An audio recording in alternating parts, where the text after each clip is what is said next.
The night Cedar Falls High School awarded me the Golden Hawk Scholarship. I'd just grabbed the microphone when my stepfather stormed the stage. The principal stepped forward and cut my mic. Applause turned to silence. The school cameras stopped rolling, but another camera, one that didn't belong to them, kept recording. 7 years later, I returned to that same stage with a microphone they couldn't silence and an arrest warrant waiting in the wings. My name is Ava Whitaker, and at 17, I believed a microphone could protect me. The Cedar Falls High School auditorium smelled of fresh stage paint and floor wax that May evening. 600 parents filled the red velvet seats, their programs rustling like autumn leaves.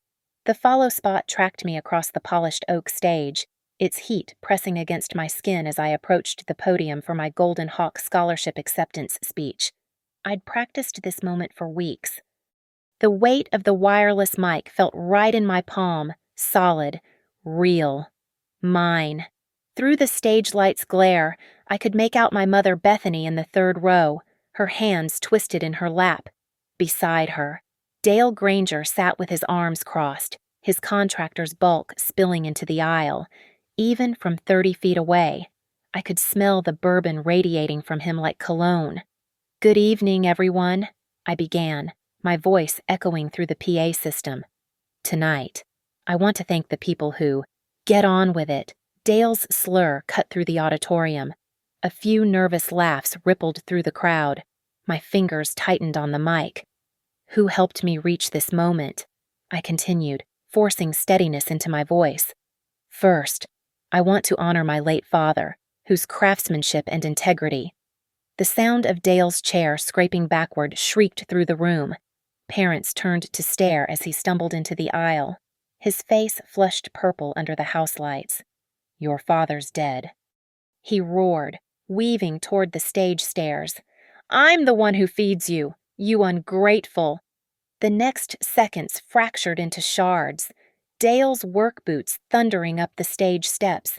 My mother's strangled, "Please, Dale!" The microphone ripping from my hands, his palm cracking across my face, the impact spinning me sideways, my knees hitting the stage floor, the feedback howl as the mic tumbled and rolled. Then Principal Harold Hargrove appeared, not to help me up, not to stop Dale, but to stride directly to the sound booth and draw his finger across his throat. The universal sign cut it. The microphone died instantly. The auditorium's live stream cameras pivoted away, their red recording lights blinking off one by one. Hargrove grabbed his own wireless mic and smiled his politician's smile. "Ladies and gentlemen, we're experiencing technical difficulties. The jazz ensemble will now perform while we resolve this audio issue." The band lurched into a chaotic rendition of "Fly Me to the Moon." 2 security guards materialized not to remove Dale, but to usher people back to their seats, repeating Hargrove's words, "Technical difficulties. Please remain calm." Dale stood over me, chest heaving, his shadow falling across my face like a shroud. Behind him, through my tears, I saw Tara McConnell in the front row, her phone still raised, still recording. She caught my eye and nodded once before sliding the device into her pocket. My mother finally reached the stage, but she stopped at its edge, frozen between worlds. She didn't climb up. She didn't reach for me. She just stood there, a woman drowning in her own paralysis. Hargrove's hand found Dale's shoulder, not to restrain him, but to guide him gently toward the wings. "Let's get some air. Dale, this heat, these lights." He glanced back at me, still on my knees. "Miss Whitaker, the nurse's office is available if you need a moment." If I need a moment? As if I'd simply gotten stage fright. The follow spot that had tracked my every move now held me pinned like an insect to cork, its brightness burning away everything except this truth in the place that should have celebrated my voice, that should have protected it. The system had chosen to silence me instead. The school's cameras had stopped recording the moment violence began, but they'd keep rolling for the jazz band's entire set. I pushed myself to my feet, my cheek throbbing in time with the drums. The auditorium felt like a mouth that had swallowed my scream. But as I walked off that stage, passing the dead microphone on the floor. I made myself a promise. One day, I would return to this exact spot, and when I did, I'd bring a microphone they couldn't turn off, a truth they couldn't edit, and an audience they couldn't control. 7 years. That's all it would take. Before Dale Granger's shadow fell across our doorway, I lived in a house that smelled of sawdust and lemon oil. My father, Thomas Whitaker, was a Finnish carpenter who could make wood sing. Every Sunday, he'd take me to Maple Lake, where we'd fish for bluegill with bamboo poles he'd carved himself. "Listen to the wood, Ava," he'd say, running his thumb along the grain. "It'll tell you which way it wants to bend." Those mornings tasted of thermos coffee and bologna sandwiches, the Ohio mist rising off the water like prayers. I was 11 when the 18-wheeler jackknifed on I-71. Black ice, they said. No one's fault. Just physics and timing and a man driving home from a job site at 4:30 in the morning. The funeral home director had to explain why the casket would stay closed. Mom stood at the service like someone had replaced her bones with glass one wrong move and she'd shatter completely. She almost did. For 6 months after, Bethany Whitaker became a ghost haunting her own life. Lost her receptionist job at the dental office. Let bills pile up like snowdrifts. I learned to forge her signature on school permission slips, to buy groceries with crumpled 20s from Dad's old workshop jar. Then Dale appeared, hired by our landlord to fix the roof leak that had spread across my bedroom ceiling like a brown continent. He was everything my father wasn't loud where Dad was quiet, broad where Dad was lean, forceful where Dad was patient. But he brought steaming bags of Chinese takeout that first evening, and I watched my mother eat her first full meal in weeks. "Let me carry this weight for you," he said, his hand covering hers across our kitchen table. "You've been strong long enough." It sounded like rescue. It felt like rescue. Dale paid 3 months of back rent in cash, restocked our empty refrigerator, took Mom to interviews in his clean pickup truck. He'd show up with small gifts, a new backpack for me, a department store necklace for Mom, always with receipts left casually visible so we'd know what he'd spent. The control crept in like carbon monoxide, odorless, invisible, deadly. First, he suggested Mom didn't need to work right away. "Focus on healing," he said, but he meant focus on him. Then came the joint bank account. For simplicity. The family phone plan. To save money. The questions about where we'd been, who we'd seen, why we were 5 minutes late. "Dale's been so generous," Mom would say when I complained, her voice flat as old soda. "We owe him some consideration." By the time I was 14, Dale Granger had woven himself into Cedar Falls fabric like a golden thread. He bid on school construction projects at cost, donated to the football team's new uniforms, sponsored the homecoming fireworks. At PTA meetings, Principal Hargrove would pump his hand and call him a real community pillar. "Your girl's lucky to have you stepping up," Hargrove said once, right in front of me. "These kids need strong male figures." Dale's smile could have lit a stadium. Just doing what's right. Harold. What was right included monitoring my homework time with a kitchen timer. What was right meant reviewing my work schedule and collecting my coffee bean paychecks for the household. What was right was installing a tracking app on my phone for safety and checking my odometer readings against my stated destinations. Mom watched it happen from behind a pharmaceutical haze, Xanax for anxiety, Ambien for sleep, whatever else helped her float above the surface of our new life. Sometimes I'd catch her staring at Dad's photo on the mantel, and for a second, she'd look like she was drowning. Then Dale would walk in, and she'd sink back under. The community saw what Dale wanted them to see, the generous contractor who'd saved a widow and her daughter, the youth baseball sponsor, the guy who bought rounds at Murphy's Tavern after city council meetings. They didn't see the man who made me document every dollar spent, every mile driven, every minute that passed between school and home. "You're building bad habits, Ava," he'd say, reviewing my expense notebook. "Your father spoiled you, made you soft." My father had made me feel safe. There's a difference. At night, I'd lie in my room with its patched ceiling and remember Sunday mornings at Maple Lake. How Dad would whistle while he cleaned fish. How he'd point out beaver dams and heron nests. How he never once raised his voice or his hand. "Listen to the wood," he'd said. "It'll tell you which way it wants to bend." But Dale wasn't interested in which way anything wanted to bend. He was only interested in what would break. The ledger lived in the kitchen drawer beneath the good silverware. Red leather cover, gilt edges, my name embossed in gold letters Dale had paid extra for. Ava's Financial Responsibility Journal. Like I was some kind of ongoing experiment in control.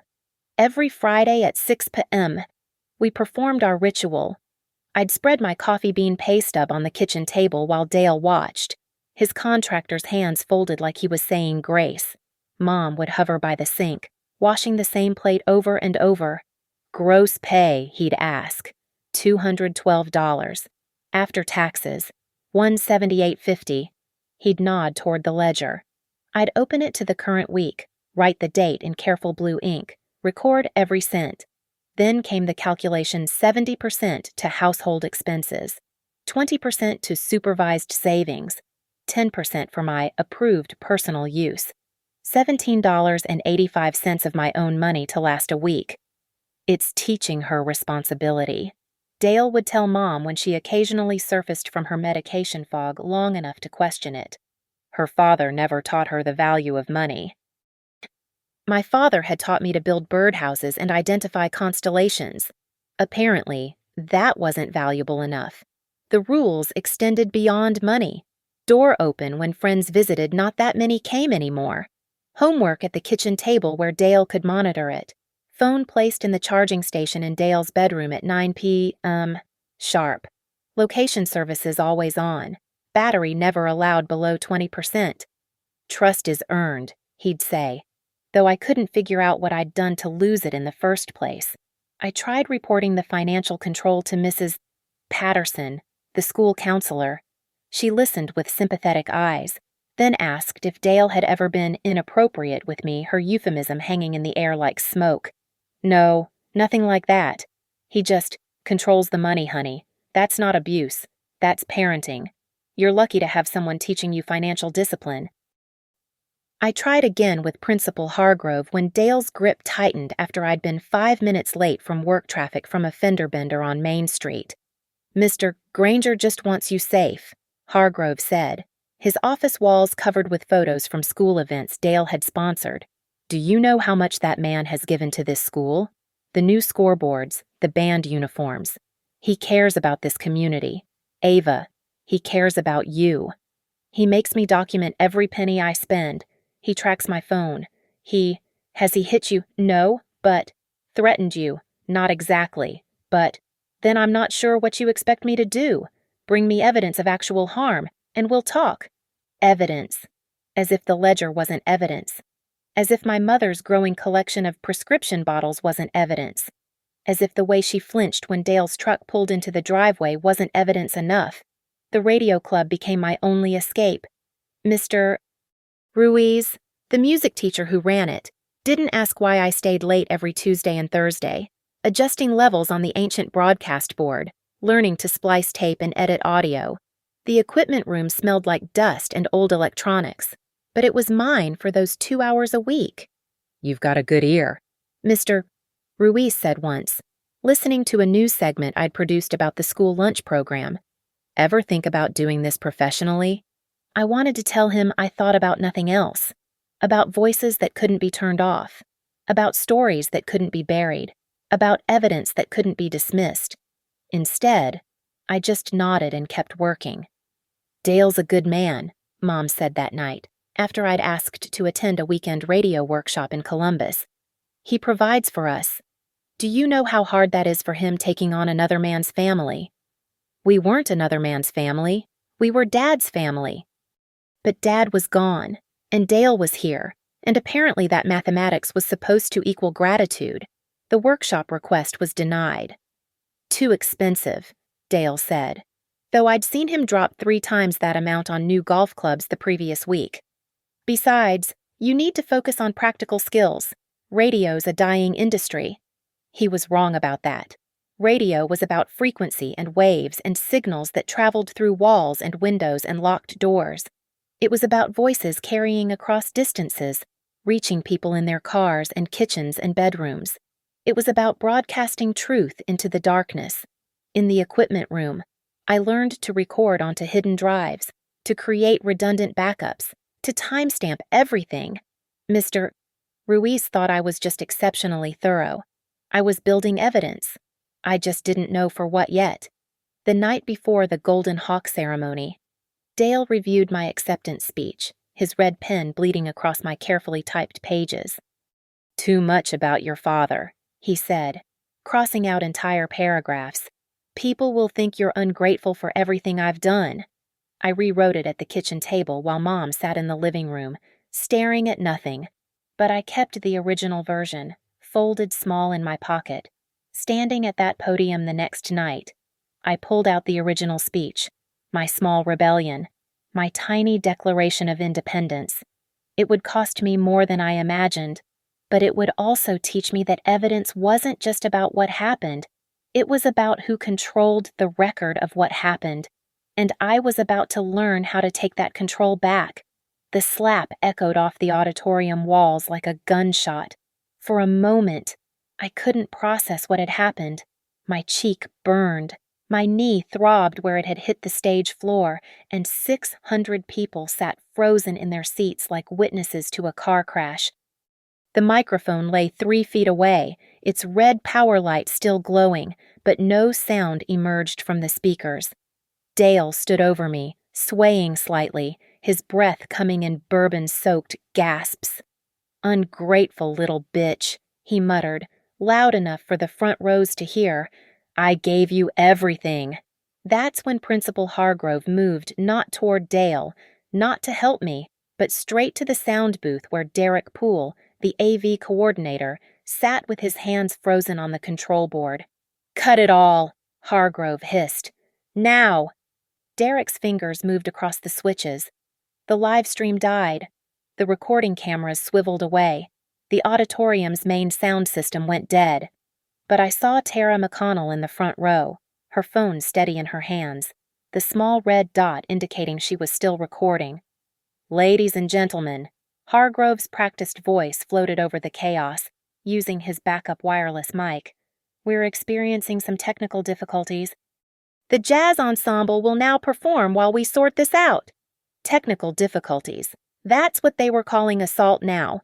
The band lurched into an off-key rendition of "Fly Me to the Moon," while 2 security guards, Murphy and Williamson, both regulars at Dale's poker nights, moved through the crowd.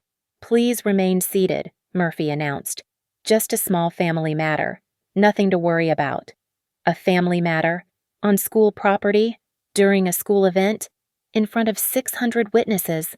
Mom finally climbed onto the stage, but she moved like she was underwater.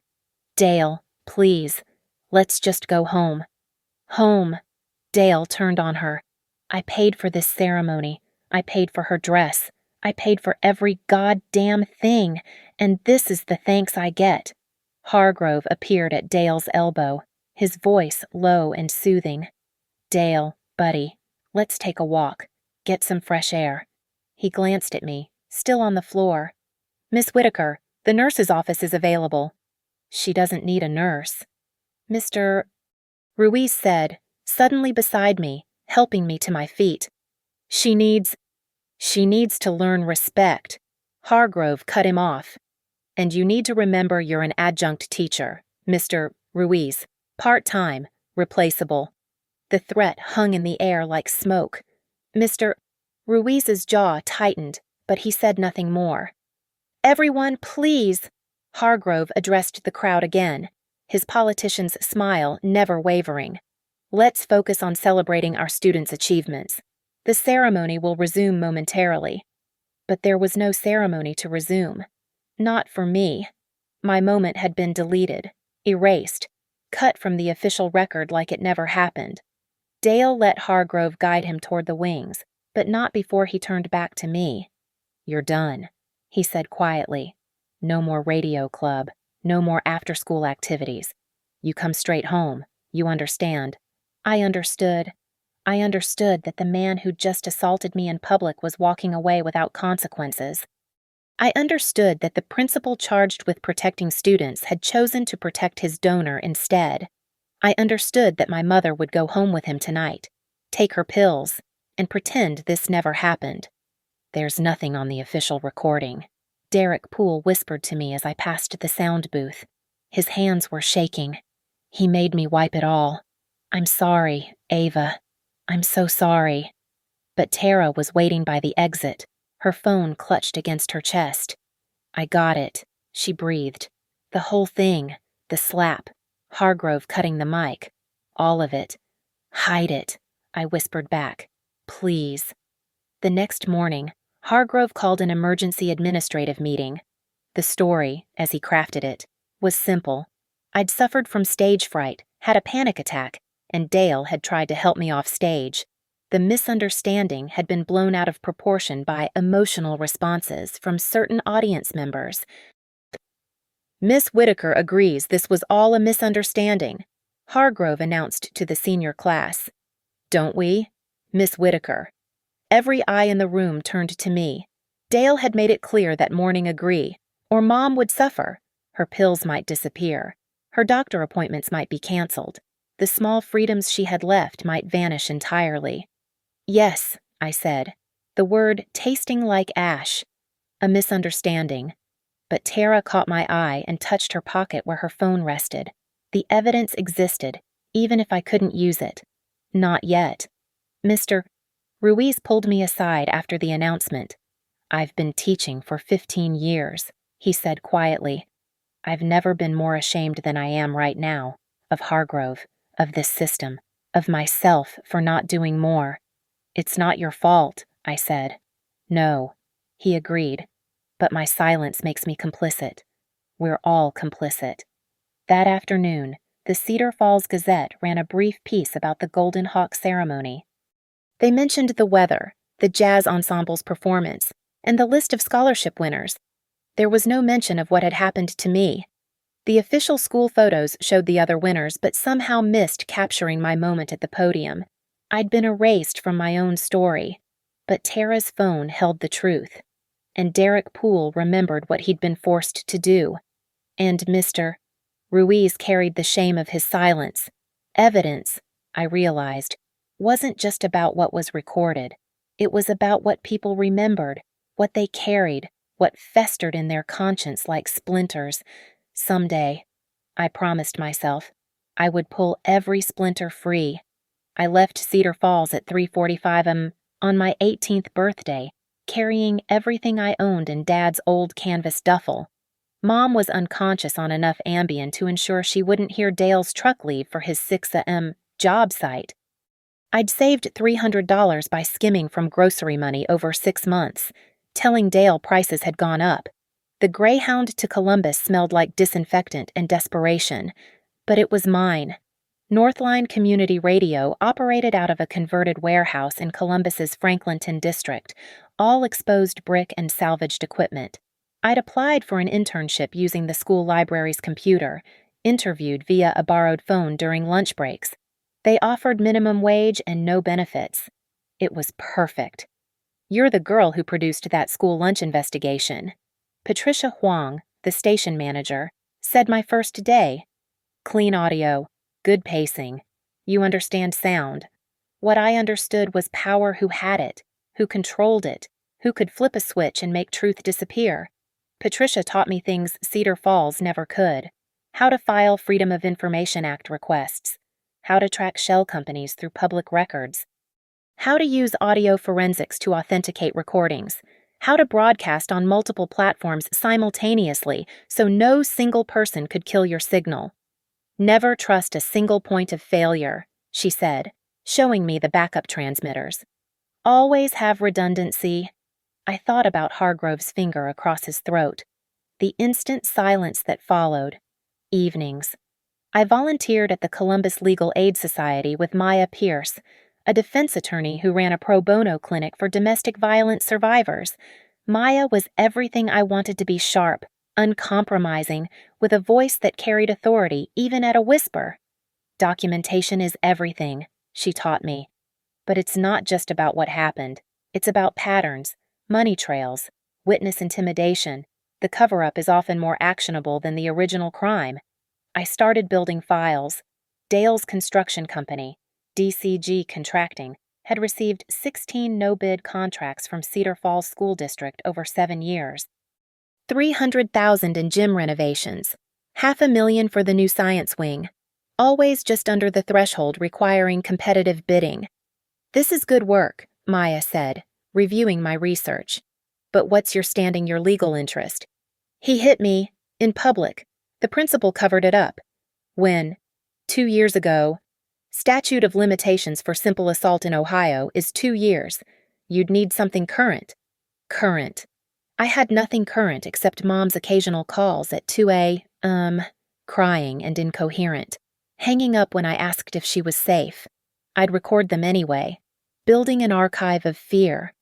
Tara McConnell moved to Columbus for nursing school, and we met monthly at a Vietnamese restaurant on Parsons Avenue. She still had the video from that night, backed up in 3 different clouds. "He's running for school board," she told me over phone one evening. "Dale, can you believe it, bringing fiscal responsibility to education?" And Hargrove, promoted. Superintendent of the whole district now. They were climbing higher, building their kingdom on silence and complicity. But I was building something too. With Tara's help, I launched Project Open Stage workshops teaching high school students to document safely. Hidden recording apps, encrypted uploads, chain of custody for evidence. We called it digital literacy, but it was survival training for anyone whose truth might be silenced. "Why didn't we know this then?" Tara asked after our first session. "Because they don't want us to know. A population that can't document its own story is easier to control." 5 years into my exile, Mr. Ruiz reached out through Facebook. He was retiring, he said. His conscience wouldn't let him leave quietly. "I have emails," he wrote. "Hargrove instructing staff to manage the narrative after your incident. Murphy and Williamson discussing their containment strategy. 3 other students who reported similar situations with Dale. All buried." "Why now?" I asked when we met at a truck stop halfway between Columbus and Cedar Falls. "Because I'm dying," he said simply. "Pancreatic cancer. 4 months, maybe 6. I want to leave clean." Derek Poole came forward next, carrying his own guilt like a stone. "I have the original console logs," he said. "They show the exact timestamp when Hargrove ordered the cut. They show the live stream was deliberately terminated, not a technical failure. Piece by piece, witness by witness. The real story emerged from the shadow of the official one. Maya helped me understand what we were building. It's not just about assault anymore. It's conspiracy, destruction of evidence, misuse of public funds, RICO. Potentially, if we can prove the pattern. We need something current, I reminded her. Something within the statute of limitations. That's when Mom called again. At 1:15 a.m. on a Tuesday. But this time, she didn't hang up. "Ha! He says he'll kill me if you come back," she whispered. He wrote it down. Ava, in his planner. "Deal with Beth if A returns." I took a picture. Current threat, current evidence, current enough. "Mom, listen carefully," I said, my hands steady despite my racing heart. "Send me that picture, right now, then delete it from your phone." The image came through Dale's distinctive handwriting, the threat clear and specific, dated just a week ago. "We have him," Maya said when I showed her. "This, combined with everything else, we have him. But I didn't want to just have him. I wanted the whole system that protected him. I wanted Hargrove. I wanted every person who chose silence over safety. And I knew exactly how to get them all." The Cedar Falls School District's annual gala announcement arrived in my inbox like a gift wrapped in irony. Voices of Tomorrow celebrating student expression. The venue, Cedar Falls High School Auditorium. The same stage where they'd silenced me 7 years ago. Dale was listed as a platinum sponsor. Hargrove would deliver the keynote on empowering young voices in education. The bitter poetry of it made my teeth ache. "This is it," I told Maya, spreading building blueprints across her office table. "They're handing us the stage. Literally." We spent 3 weeks preparing. Not just legally, though Maya worked with Detective Callum Reyes to secure conditional arrest warrants based on Dale's documented threats and the financial fraud we'd uncovered. But technically, transforming the auditorium into a broadcast studio they couldn't control. I submitted my volunteer application as A. Williams, offering free audio engineering services through Northline Community Radio. My references were impeccable. Patricia Huang wrote that I was exceptionally skilled in live event broadcasting. They accepted immediately. Free professional labor was hard to refuse. The equipment list I submitted looked standard wireless mics, mixing board, streaming encoders. What they didn't know was that everything had redundancy built in, hidden redundancy.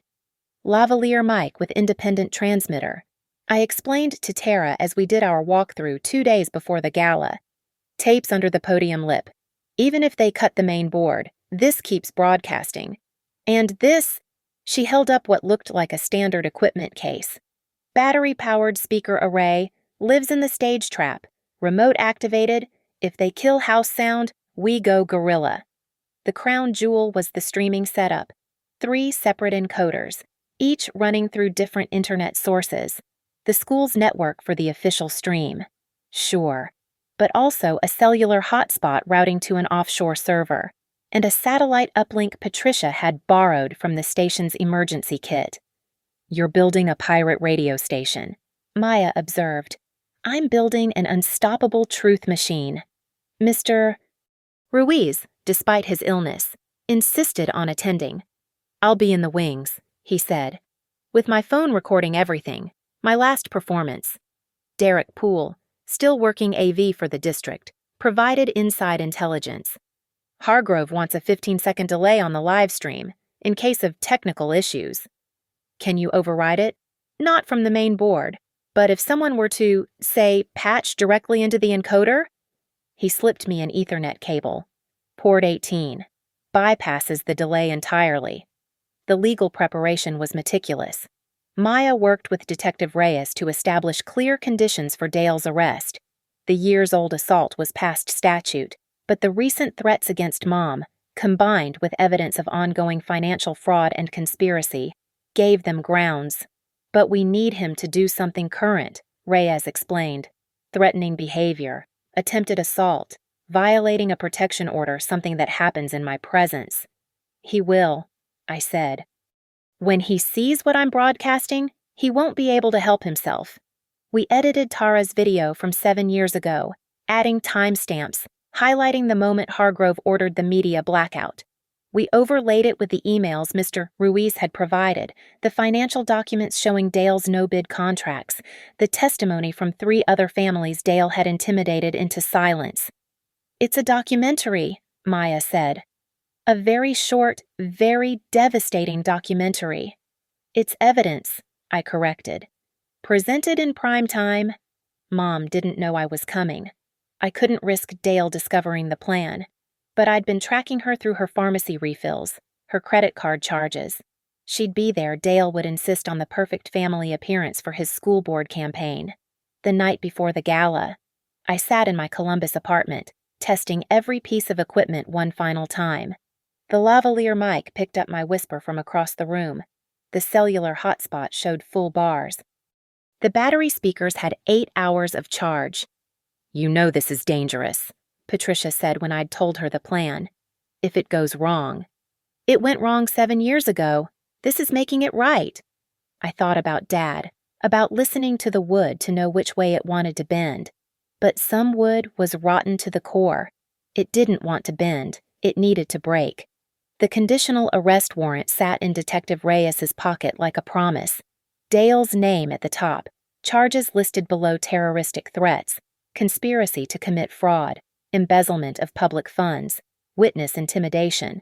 Hargrove had his own warrant: conspiracy, destruction of public records, misuse of office. But warrants were just paper until probable cause let them become handcuffs, and I was about to provide all the cause anyone could need. "Remember," Maya had coached. You're not entrapping him. You're giving him the opportunity to reveal who he already is. Who he was, a man who responded to challenge with violence, who saw control slipping and grabbed tighter, who would absolutely lose his mind when his carefully constructed narrative shattered in front of the community he'd deceived. I packed my equipment in anonymous black cases, loaded the edited video onto 5 different drives, fully charged every battery twice. Tomorrow, I would return to Cedar Falls, to that auditorium, to that stage, but this time, I would control the sound. I would control the record. I would control the story. And when Dale inevitably rushed to that stage again, when he tried to silence me with his fists because his money and influence had failed, that's when the trap would spring. 7 years ago, he'd made one crucial mistake. He'd hit me somewhere he thought was safe, where the system would protect him. Now I was going to make him do it again, except this time, the whole world would be watching. And no one, not Dale, not Hargrove, not the entire corrupted system would be able to turn off the sound. The auditorium filled with Cedar Falls' finest at 7 p.m. sharp. From behind the soundboard, I watched them arrive: school board members, city councilors, donors in their small-town formal wear. Dale entered with Mom on his arm, her emerald dress unable to hide how thin she'd become. They sat 3rd row center, the same seats as 7 years ago. Hargrove tested his microphone. Good evening, Cedar Falls. Tonight we celebrate student voices. I flipped the first switch. Nothing visible changed. The house sound continued normally, but underneath the main board, a small transmitter began broadcasting to 3 separate encoders. The trap was live. Before we begin, Hargrove continued, let's thank our platinum sponsors, especially Dale Granger, whose generous contributions. I leaned into my assistant Mike. Mr. Hargrove, we need a sound check on the main screen. He nodded absently. I triggered the video system, displaying the standard Cedar Falls logo. Then I opened my laptop and began typing commands. Port 18. Derek's bypass cable. The 15-second delay dissolved. At 7:15, Hargrove reached his keynote's climax. We must ask ourselves, are we truly listening to our students? Are we amplifying their voices? Perfect. I executed the command. The logo on the main screen flickered, then cut to black. For 3 seconds. Silence. Then Tara's video began playing. There I was, 17 years old, at this same podium. My voice echoed through the auditorium. First, I want to honor my late father. Then Dale, storming the stage, the slap, my body hitting the floor. But this time, the audio continued. This time, 600 people heard Hargrove bark. Cut it all! Now! Gasps rippled through the crowd. Hargrove frantically signaled to me, turn it off, technical difficulty. I stood up from the soundboard, my own microphone now live. There's no technical difficulty. Mr. Hargrove, the system is working perfectly. The screen split. On the left, the old video continued. On the right, financial documents scrolled DCG Contracting's no-bid contracts, highlighted in yellow, email threads between Hargrove and Dale. Need to manage the Whitaker situation. Media containment essential. Your continued support appreciated. Dale shot to his feet. What the hell is this?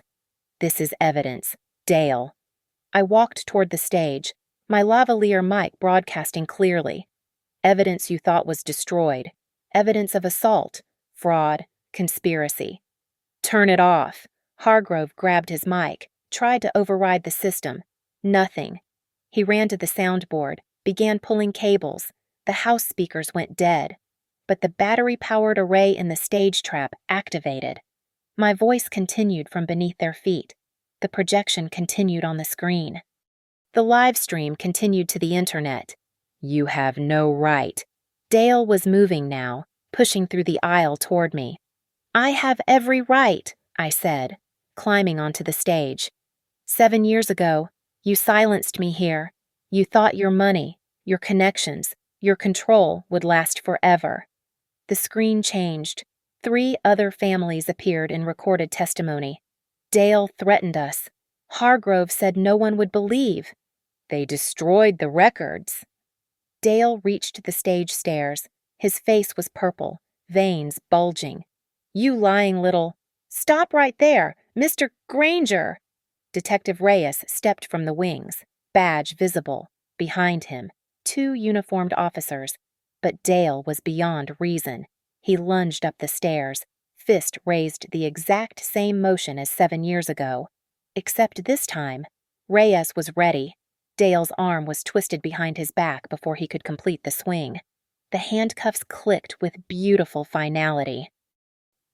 Dale Granger, you're under arrest for assault, terroristic threats, embezzlement. This is entrapment, Hargrove shouted. Maya Pierce emerged from the other wing. Actually, it's Justice. And Harold Hargrove. There's a warrant for you too. Conspiracy, destruction of evidence, misuse of public funds. The second set of handcuffs clicked. Mom stood frozen in her seat, tears streaming. But for the first time in 7 years, she wasn't looking at Dale. She was looking at me. Mr. Ruiz stepped onto the stage, frail but steady. I was here 7 years ago, he said into my offered microphone. I watched Harold Hargrove silence a student to protect a donor. I said nothing. That changes tonight. Derek Poole joined him. I was ordered to destroy evidence. I complied. I kept copies. They're all yours. Detective. The auditorium erupted, parents shouting, phones recording, the truth spreading faster than anyone could contain it. The live stream viewer count climbed 500, 1,000, 3,000. I walked to the exact spot where I'd fallen 7 years ago. The same boards, the same lights, but everything had changed. You cut my microphone once, I said, looking directly at Hargrove as the officers led him away. But you couldn't cut my voice. You destroyed the official record, but you couldn't destroy the truth. Dale struggled against the handcuffs. Bethany, tell them I'm a good man. Mom finally stood, wobbling on unused legs. She looked at Dale, then at me, then spoke into the terrible silence. No, you're not. 3 words. 7 years in the making. The screen behind me displayed one final image, the emails between Dale and Hargrove from just a week ago, planning to handle me if I returned, planning to silence me permanently. This ends tonight, I said. No more silenced students, no more protected predators, no more systems that choose donors over dignity. The battery speakers hummed with beautiful clarity. The live stream continued across 3 platforms. The truth echoed off the walls that had once contained my silence. I held my microphone, finally, and felt its weight like a weapon I'd learned to wield. The auditorium lights caught the handcuffs as Dale and Hargrove were led out through the same doors that had swallowed my truth 7 years ago. This time, everyone watched. This time, everyone heard. This time, the record would stand. The auditorium emptied slowly, like a wound draining. Parents whispered in clusters, their phones still glowing with the live stream replays. 3 news vans had already arrived, their satellite dishes reaching toward the night sky like metal prayers. I stood at the podium, my podium now watching Detective Reyes guide Dale into the police cruiser. Through the auditorium's glass doors, I could see Dale's face in the back seat, his mouth moving in what looked like threats or pleas. But the soundproof glass swallowed his words. He had become the one without a voice. Ava. I turned. Mom stood at the base of the stage, looking up at me. Without the weight of Dale's presence, she seemed to float, untethered. I'm sorry, she whispered, for all of it. For choosing fear over you, for letting him... You were surviving, I said, climbing down to face her. We both were. No, you were fighting. I was hiding. She touched my cheek, the same spot Dale had struck 7 years ago. Your father would be proud. I haven't been the mother you deserved, but maybe I can learn. Maya approached with papers. The district's attorneys are already calling. They want to settle, quietly. No, I said. Nothing quiet. Everything in the open. Every document public. Every deposition recorded. That's my girl. Mr. Ruiz said from his wheelchair Derek had found one backstage when his legs gave out. Though I suppose you're not a girl anymore. You're a force of nature. The live stream numbers kept climbing. 10,000. 20. Comments flooded in from other students, other schools, other silenced voices. This happened to me too. Our principal did the same thing. Thank you for showing us how to fight back. Tara pulled me aside. Look at this. Her phone showed a Facebook group, Students Against Silence, created an hour ago. Already 500 members. Stories pouring in from across Ohio, across the country. You didn't just expose them, she said. You gave everyone permission to speak. At midnight, I stood in the empty auditorium with Patricia from Northline Radio. The police tape was gone, the equipment packed, but the ghosts remained. Hell of a broadcast, she said. We've had 6 stations call wanting to syndicate the story. It's not just a story, I said, running my hand along the podium where my 17-year-old self had tried to speak. It's evidence. It's testimony. It's proof that silence is a choice, not an inevitable outcome. The weeks that followed were a hurricane of legal proceedings. Dale pled not guilty. Of course. But the evidence was overwhelming financial fraud, assault, conspiracy. The forensic accountants found more than we'd imagined. $800,000 skimmed from school construction projects, funneled through shell companies, used to buy Dale's trucks, his boat, his influence. Hargrove tried to cut a deal, to testify against Dale in exchange for leniency, but the other families had come forward now, their long silenced stories adding weight to the charges. 3 administrators resigned. The entire school board faced recall elections. Mom entered rehab, then therapy, then slowly began to rebuild.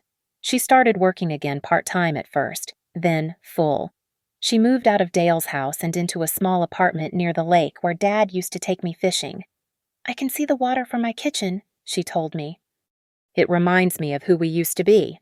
Project Open Stage expanded beyond Ohio. We developed an app secure witness that automatically backed up recordings to multiple clouds, time-stamped and encrypted. 3 million downloads in the first month. Every download a potential microphone that couldn't be silenced. The trial began in September. I testified for 6 hours, my voice steady and clear. When Dale's lawyer tried to paint me as vindictive, I simply pointed to the screen where the video played on loop, his hand striking my face. Hargrove cutting the mic, the system protecting the perpetrator. I'm not vindictive, I said. I'm accurate. Dale got 12 years. Hargrove got 5. The civil settlement from the school district was 8 figures, which I divided among all the families who'd been silenced. But the real victory came 6 months later, when I returned once more to that auditorium. This time, officially, the new school board had invited me to speak at graduation. I stood at the podium, no fear now, no trembling. The microphone felt like an extension of my voice, not a privilege that could be revoked. 7 years ago, I learned that silence isn't golden. I told the graduates, silence is control. Silence is complicity. Silence is the space where injustice grows like mold in the dark. I looked at the spot where Dale had stood, where Hargrove had cut my mic, where Mom had frozen in fear. But I also learned that every voice has frequency, and frequency can travel through walls, through fear, through systems designed to contain it. You just have to find the right wavelength. The graduates erupted in applause, not the polite, mandatory kind, but the raw, grateful sound of recognition. After the ceremony, a freshman approached me, clutching her phone. I recorded my principal destroying evidence about a teacher, she whispered. I didn't know what to do until I saw your live stream. Now I know. Shh! I gave her Maya's card, Tara's number, the secure witness app, another voice about to break free. Standing in that auditorium one last time, I remembered Dad's words about listening to the wood, finding which way it wanted to bend. But sometimes, the old wood was too warped to save. Sometimes, you had to clear it away completely and build something new. The microphone in my hand wasn't just a microphone anymore. It was a key, a tool, a declaration. Some people are given voices. Some people take them. But the strongest voices are the ones that survive being silenced and come back louder, clearer, impossible to turn off. I walked off that stage for the final time, leaving the microphone on the podium. Still on, still broadcasting. Let them try to turn it off now. Thank you so much for listening to this story. I'd love to know where you're listening from. Drop a comment below and let's connect. If this story resonated with you, please subscribe to the channel and share your thoughts. Your own experiences and perspectives make these stories come alive. Until next time, keep speaking your truth.